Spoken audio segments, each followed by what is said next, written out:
Folks living in Moville, Iowa had the opportunity to voice their concern about a proposed rate hike to their monthly water bill. That's right. The increase comes in light of deficiencies happening there in their drinking and their water system.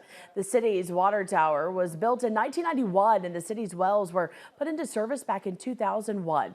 Those deficiencies continuing to cause concern. An engineering firm has recommended new wells, a new treatment plant, and new water tower. The total cost, $9.2 million.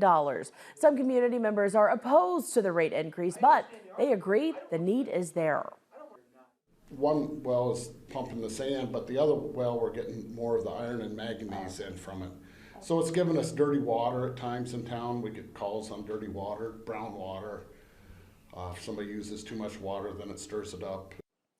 Engineers believe that the new well will take roughly 3 years to be put into service. The council is eager to begin construction, but is encouraging public comment. I want their input. I want their feedback. I want their questions. A lot of the questions that they have already been asked by us to the engineers, but they're legitimate questions and they should be answered. This is their money and they should have a say in what's going on, but they should also know where their money's going. And I think that's the largest concern I want them to know. To pay for the plan, city leaders are considering a rate increase on minimum water usage. Right now, the minimum monthly charge is $13.80. The city's public works superintendent says an increase in the minimum monthly charge will take effect July 1st and go up to $15.87.